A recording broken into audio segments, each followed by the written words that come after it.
Bonjour Maryam. Bonjour Rachid. Heureusement que vous êtes là pour vraiment nous, voilà, les vrais journaux. Le Maroc qui bascule progressivement et qui devient de plus en plus digital dans les paiements. Le Maroc avance vers une économie sans cash. Notre manière de payer est en train de changer. À Rabat, lors de la conférence de Future of Morocco's Digital Economy organisée par le Policy Center for the New South, la nouvelle tribune rappelle à quel point la crise sanitaire a été un tournant. Elle a montré que le digital n'était plus un luxe, mais une infrastructure essentielle à nos transactions. Et depuis, les usagers explosent. Plus d'achats en ligne, plus de paiements par téléphone et plus d'appétit pour les solutions rapides, mais à une condition, que les Marocains aient confiance. Et oui, comment rassurer un pays très attaché au cash? C'est la question à laquelle répond Média 24 dans un entretien avec le directeur général de Visa Maroc, Samir Ramdan. Il souligne un changement majeur. Les Marocains ont moins peur de la fraude parce que les outils sont devenus plus simples et plus sûrs. Plus de confirmation de paiement, plus d'alertes et surtout une meilleure information au public. Résultat, les utilisateurs se sentent protégés et adoptent plus facilement les paiements digitaux. Pour preuve, 70% des transactions se font désormais sans contact et 90% des consommateurs se disent mieux informés sur les risques de fraude. Et les Échos montrent un autre phénomène, l'essor spectaculaire des M-Wallet, ces portefeuilles installés dans les téléphones. Mais concrètement, c'est quoi un M-Wallet? C'est une petite application qui permet, encore une fois, de payer ses factures, d'envoyer de l'argent, de recevoir les aides sociales ou de régler tout simplement ses achats. Rapide, simple, accessible partout, 13,7 millions de Marocains l'utilisent déjà, un bond de 32 ans par an. Et dans cet écosystème, il y a un acteur que tout le monde connaît qui n'a jamais mis un pied chez Cash Plus. Pourrait-on dire, c'est l'enseigne du quotidien. Transfert d'argent, paiement de factures, recharge téléphonique, retrait depuis l'étranger, un lieu familier presque incontournable. Et aujourd'hui, la Éco révèle que Cash Plus est aussi devenu une star de la bourse. 81 000 souscripteurs, 750 millions de dirhams levés, avec 3,8 millions d'actions mises sur le marché au prix fixe de 200 dirhams. Un engouement rare, preuve que le pays avance vers le paiement digital en misant sur des acteurs déjà ancrés dans la vie quotidienne des Marocains. Une question que se pose à nouveau la presse, qui déjà se la pose depuis des années, mais ça revient régulièrement. Comment expliquer que l'Afrique regorge de ressources énergétiques, mais peine à les exploiter? Et oui, Rachid, une question redondante, mais qui reste quand même d'actualité.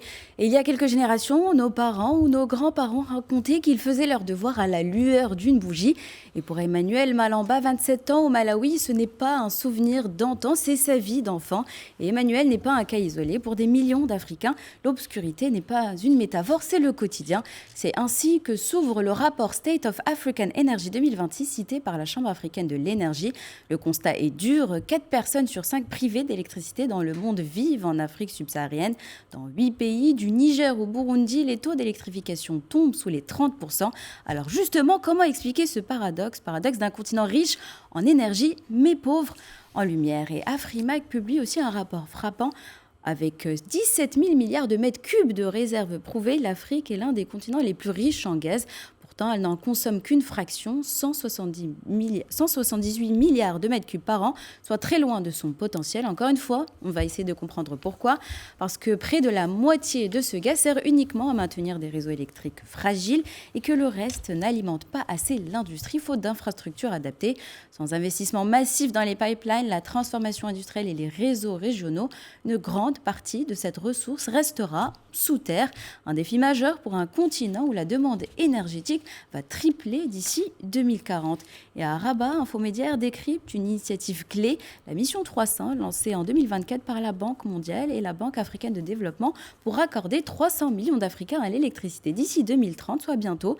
Ce qui change aujourd'hui, c'est l'arrivée massive du secteur privé, considéré comme l'acteur clé pour financer les mini-réseaux solaires, les batteries et les solutions locales rapides. Déjà 21 millions de personnes ont été raccordées et les projets en cours ciblent 100 millions de personnes supplémentaires. L'ambition est claire, passer d'une énergie de survie utilisée pour s'éclairer à une énergie de développement utilisée justement pour produire. Une semaine tout juste après la clôture de la COP30, on apprend que les pics de pollution extrêmes dans le monde se multiplient. En effet, la croix nous emmène d'abord à Téhéran. Téhéran décrite comme une capitale qui étouffe. Les montagnes ont disparu derrière un mur gris. Les écoles, les universités, une partie des administrations ont fermé. La pollution continue donc de grimper. L'indice de la qualité de l'air dépasse les 200, un niveau considéré comme dangereux. Le vice-ministre de la Santé a présenté ses excuses en direct à la télévision. Nous devons demander pardon à la population. La pollution est telle qu'il n'y a pas besoin de la mesurer. Il suffit de regarder. Et selon lui, 58 000 décès sont liés chaque année à la pollution en Iran. À New Delhi, cette fois, France Info raconte la même suffocation. Un air chargé de particules fines, une odeur de fumée permanente et des yeux qui brûlent, des gorges irritées. Les mesures en direct donnent des résultats accablants. 300 microgrammes de particules fines par mètre cube, 20 fois la limite fixée par l'OMS. Mohamed Amir, conducteur de tuk-tuk, résume sa vie quotidienne. Quand je conduis, ça me brûle, comme si on me jetait du piment dans les yeux. Les habitants qui le peuvent s'enferment chez eux, achètent des purificateurs d'air à plus de 200 €, tandis que les plus modestes respirent ce brouillard tous les jours. Et la Tribune, elle rapporte un avertissement sévère de l'OCDE. Les États commettent une erreur fondamentale. Ils traitent séparément 3 crises pourtant indissociables, la pollution, le climat et la biodiversité.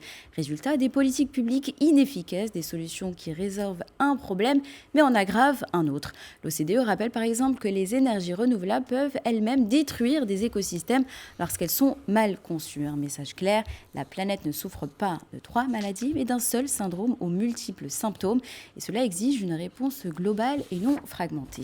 Et justement, une start-up sénégalaise a créé une solution simple pour protéger les enfants de ce fléau de la pollution. En effet, RFI nous emmène à Dakar, comme vous l'avez dit Rachid, où une start-up sénégalaise, Kaikai, a décidé d'agir autrement à la hauteur d'enfants.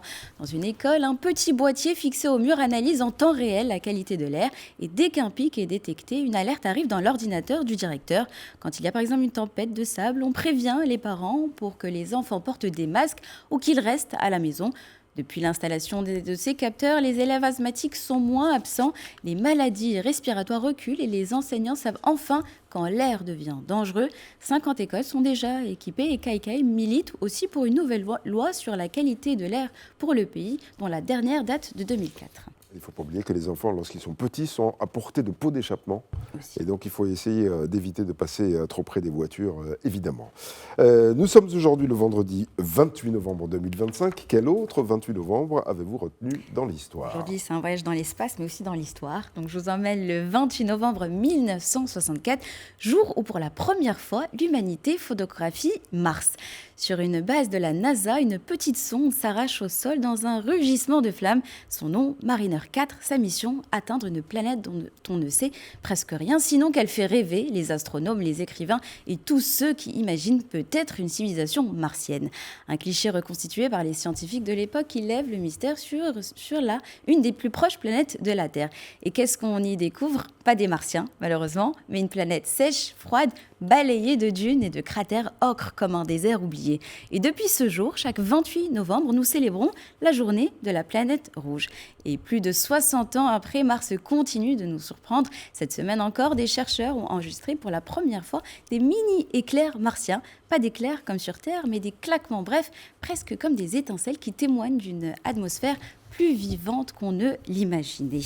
Et une planète donc que nous comprenons chaque jour de plus en plus, une planète que nous n'avons pas encore foulée et qui pourtant nourrit toujours un immense rêve, celui de la conquête martienne.